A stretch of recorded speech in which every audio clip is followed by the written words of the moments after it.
are back live. We apologize for the problems and confusions that have been happening. It is a windy day here in Ludlow, Massachusetts, home of the National Championship for UWS 2022. I'm Jon, joined by Megan. Megan, what's going on? How are you? Good. I'm very excited. We've got a really epic matchup about to take place at 2 o'clock. Calgary Foothills will be taking on the Chicago Mustangs.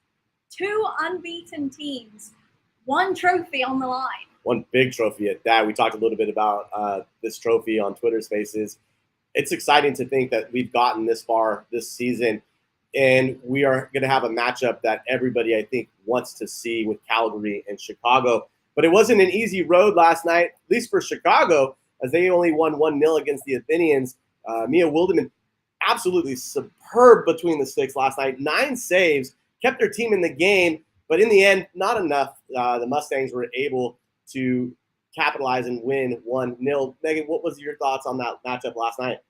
Yeah, so both teams kind of started a little bit timid, we said. We were expecting fireworks. We were expecting to see that attacking threat across 90 minutes. But instead, we saw kind of a cagey first 45 where nobody really wanted to take a risk. Nobody was having too many shots. And then in that second half is when the Mustangs really came into it. And that final 25 minutes, I would say, kind of seemed like Mustang attack after attack. And they were finally rewarded with that all-important goal to win that game. Not going to diminish anything from the Athenians, but it was almost as though, we said it was a very even match because of the scoreline. It was almost like they were missing the midfield, though, yesterday. Yeah, we were speaking about this on our Twitter Spaces. When we look at that first matchup between Buffalo and Calgary, both midfields had really solid performances. And in that evening matchup, the midfields kind of went missing. And now, speaking as a midfielder myself, that is not something you want. And you're doing everything you can across those minutes to try and get on the ball, grab a hold of the game, start taking control. But no midfield was really able to do that. And it was a case of strikers against defense in that game. I really felt the midfield, though, for the Chicago Mustangs was the answer, was the key to last night. Julia Simon obviously scoring that goal. Trying to make sure nothing falls on us. But Julia Simon and the goal that she scored after the missed PK really was the difference in her speed and pace. She was finding those spaces, almost like the defense kind of just got a little bit tired from all the work they had to do during the match. Yeah, I mean, we saw Eve go down with a case of the cramp, and it was unsurprising, the heat, the intensity of the game. But I think you're exactly right in saying that Athenians just kind of ran out of steam towards the end, and the Mustangs were able to keep going. Those combination plays, the speed of players like Nina Niskosia, Armadian, she had a really great game last night. They came in and they performed throughout the 90, and that's what it takes to win a national championship. And I was impressed with the Athenians after last year. They were down 2-0 in the national championship semifinal last year after 17 minutes. This year, they came out with a little bit more, I would say, pep in their step, a little more physical. Yeah, I felt like they played with heart. I think they really left it all on the field. The result didn't go their way, but they can still hang their heads high and be proud of themselves because they took it to the Mustangs. They went in every tackle hard. They were challenging for every 50-50 ball. They can't be sad about their performance, but I definitely think they'll be looking to improve upon that next year. There's things in their game that we'd seen across the season that they weren't quite able to produce when it came down to it in the national semifinal. Obviously, getting to this point in and of itself is special, but to play and finish the season the way they started, strong with a lot of physicality, nothing to hang your head down on. Yeah, and FC Buffalo can do the same because they had a really solid season. They brought a group of players together and just showcase talent of women's soccer in America. And it's really been a joy to commentate, to analyze, and to speak all season long about it with you. And going to that other matchup, the first matchup of the day, semifinal number 1, I had Calgary and FC Buffalo. I was really impressed with Buffalo and just the tenacity that they continued. They didn't make very many subs. I think, in fact, they made maybe 1 or 2 subs all match. They were without their number 1 defender whose flight got delayed, so she was not able to attend and participate yesterday. And perhaps that makes a big difference. Yeah, it does. I mean, we talk about her as a player. She's so high quality, playing at Notre Dame. That's a school where they've got top quality players, but also just the leadership that she brings and those players around her knowing that she's not there. Mentally, that can affect you. Mentally, when you look at your back line and think, oh, but she's not there and she's been solid for us all all season long, does that play into the midfield feeling a little bit cagey of going up and attacking? In Buffalo came out with their foot on the gas yesterday. Katrona having an opportunity to put them up early. Sarah Dilling with the save. Yeah, save of the day. Although Mia did have some good ones to challenge that. But yeah, for me, that was save of the day. To be called into action that early on, full stretch, she did amazing to keep that one out. And if it had gone in, that really would have changed the whole entire game. Yeah, and for Calgary, it's almost as though it was an incomplete game. Yes, they won and they were able to walk away with a 4-1 win. But in the end, it was almost like there was some things that they know they could have done better. And that's scary going into today. Yeah. We listened to that interview with Coach Tucker at the end of the game, and he's happy with the result, but he's not satisfied with the performance. And so if Calgary are able to get that good night's rest, refocus, and know what the game plan is and go out and execute it, that's something that the Mustangs are going to have to fear slightly. McCaslin in goal for the Mustangs was not really called into much action yesterday. And now she's going up against a Calgary team that put 4 away yesterday.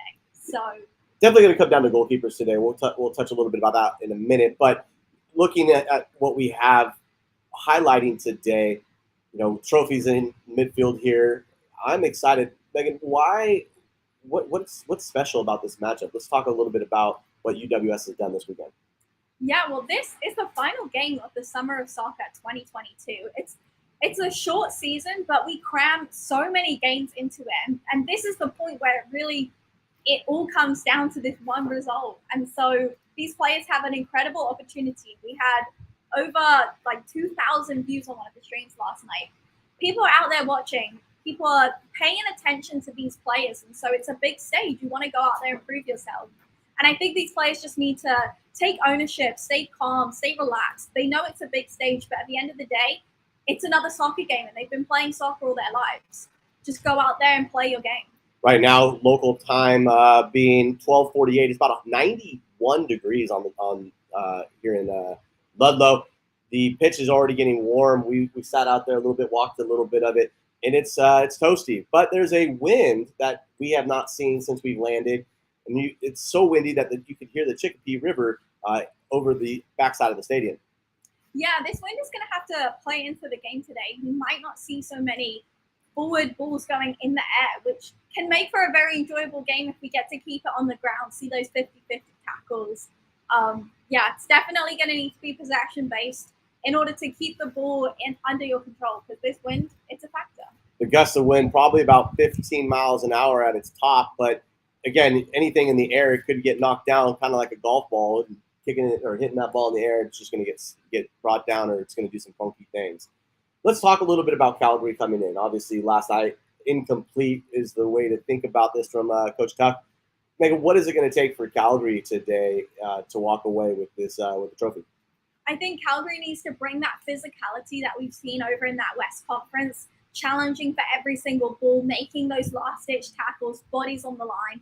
And then I think they need to take the possession that they had yesterday and now just do it a bit more with purpose. When we're moving the ball across that back line, identifying those spaces, penetrating, breaking those lines, and really creating some overloads and some opportunities to get in behind. Players like Maya Jones are going to want to show their speed. We're going to want to see Maya driving at the back line, using her speed to get in behind, making those forward runs, and just creating and being versatile and switching things up. If they're playing predictable, that's when the Mustangs will be able to shut them down. And that's kind of what we saw the Athenians do. They ended up being quite predictable in that first 45, and the Mustangs defense were able to keep it at bay. Yeah, and so when you think about what's happening, the physicality, Tori Martin with a couple of great tackles yesterday, saving some scoring opportunities. Maya Jones, 2 goals on the day, really clinical in her touch and finding space and holes. It's going to be important for them to do that today. Let's look at the Mustangs. We're obviously we have a lot of people from Chicago who are here who are not fans of us, as we've been very critical of their path to this opportunity. But last night it was a different style of play from them. They came out with a different midfield, but then after the first hydration break, they put their full team out there. Yeah, it's a really interesting tactic to see from the Mustangs that I think they wanted to just assess what the Athenians were doing. They wanted to see how the Athenians were going to set up. How did they need to play? Once they realized after those first few minutes that we can take it to them, we can play our regular attacking style, they made those substitutions. And then they were able to get forward a lot more and were rewarded with it in that second half. Definitely a different style game once that first hydration break came around. And they looked sharper. It was almost like they were finding space. Obviously, Bieber was able to find room in the middle of the field. Nicosia had pushed out wide. Soto stayed wider on the right there. But that's kind of what we've seen from them all year. And it wasn't like they dominated the match and the performance, but they did what they were supposed to do, win. Right. I think that first 45 was pretty equal, but it was really in that second half that we saw the Mustangs come to life. I think players like Soto, who are just taking it on themselves to go 1v1 and try and get around their defenders, is something that we need to see more of today. Something that Calgary did very well yesterday was creating those overlaps, getting the outside back forwards. We saw Stordie coming up all the way to the 18-yard box and getting involved in that attack.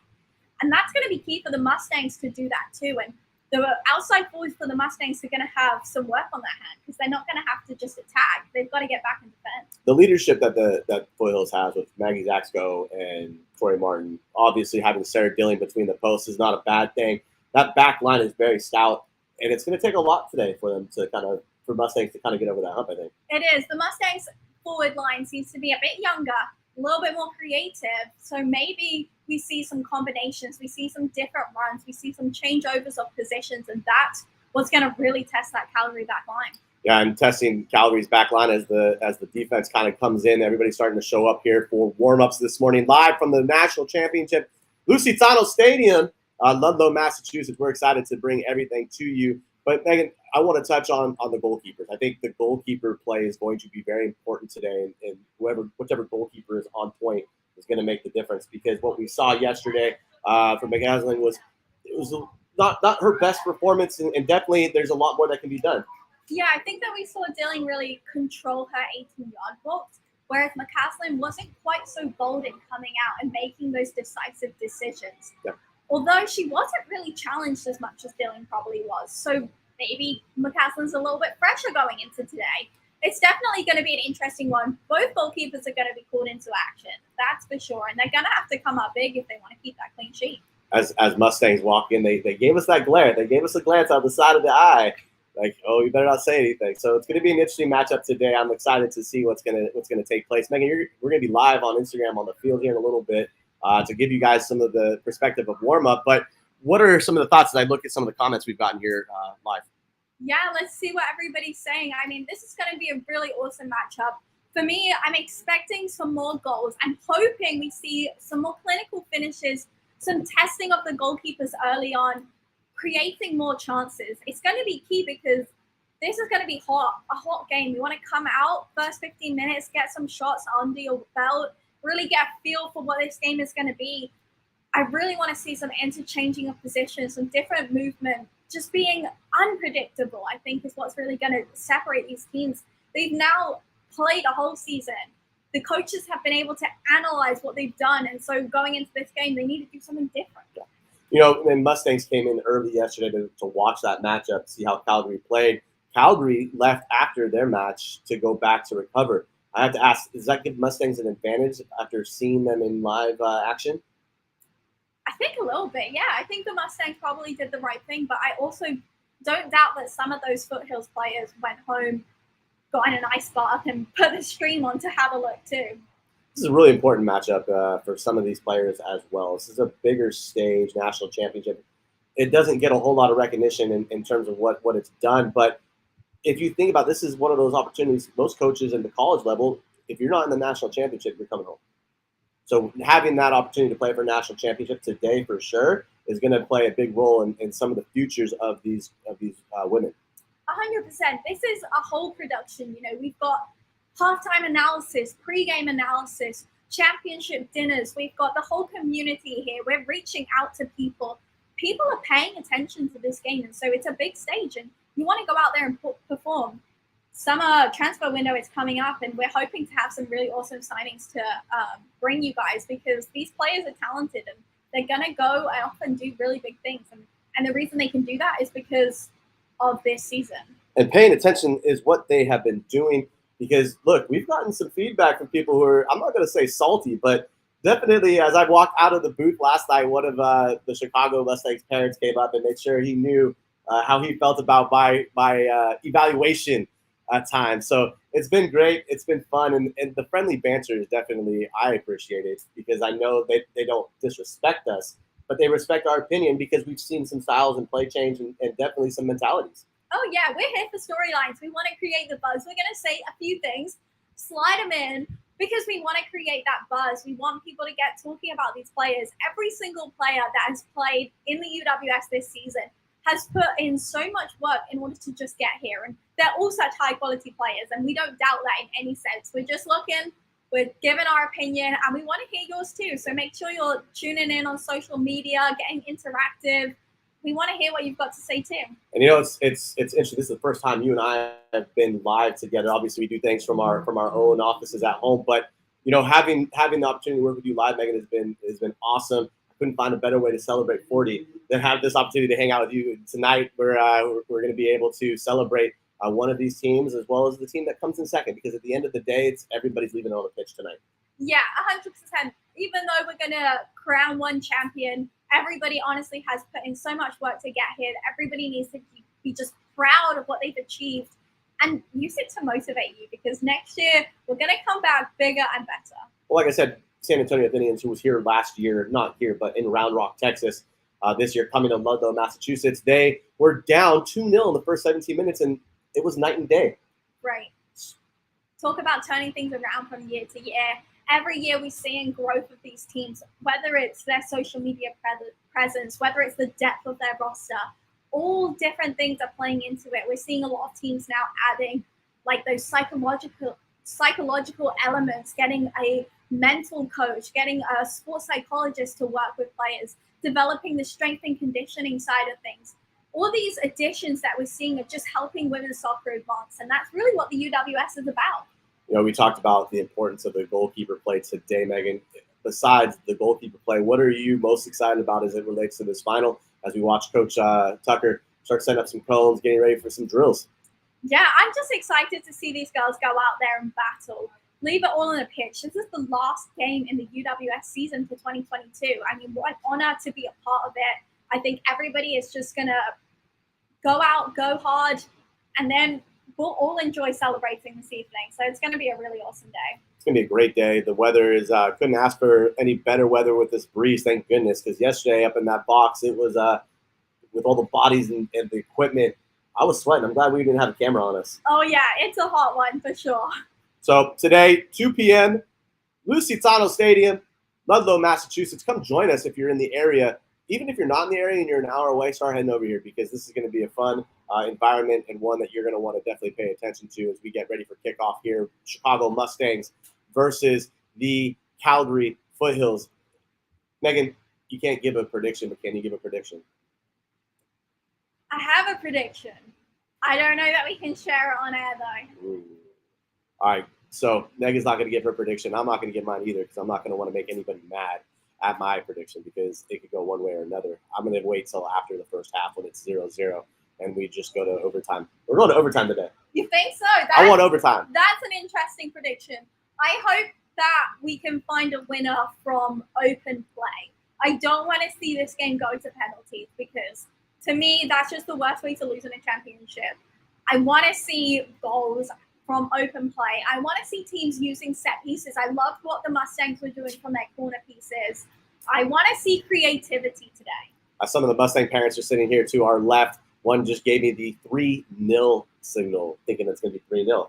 This could be interesting. If it is 3-0, that means Chicago definitely deserved every bit of it, winning against Calgary, who's been undefeated and very physical team. Yeah, it's going to be very interesting. We'd love to hear all your score predictions, so get tweeting. Score predictions. What do you think is going to happen in the game? Is it going to overtime like Jonathan said? Are we taking it all the way to penalties? What's going to happen? Let us know on Twitter, even on Instagram. But Megan and I have we got some setting up to do for the next show. We're going to be live on 11 here at 1:30 Eastern, so make sure you tune in for that. For Jon, this is Megan. We'll see you guys shortly.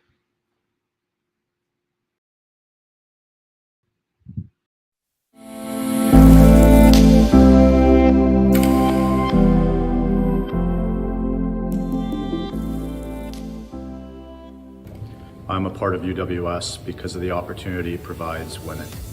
Because it provided me the competition and exposure I needed to get to where I am today. Because financial transparency is important to me. Because at its core and within its leadership, it is truly dedicated to the promotion of the women's game. Because of the competitive pathway it provides female players and coaches. Because it expands the pathway of our club and offers more opportunities for players to develop. Because I too support women in sports. Because of the people. I love competing at a high level with some awesome teammates and getting to compete against people around the country. Because it provides female athletes with a much needed platform to remain in the game in a professional setting. Because it's the best summer league in the whole country. There's no question about it. Because of the commitment to diversity for the players, coaches, and administrators of the UWS. Because I like the opportunity to compete at such a high level and the advancement of the women's game. I am a part of UWS because I believe in its vision and its leadership.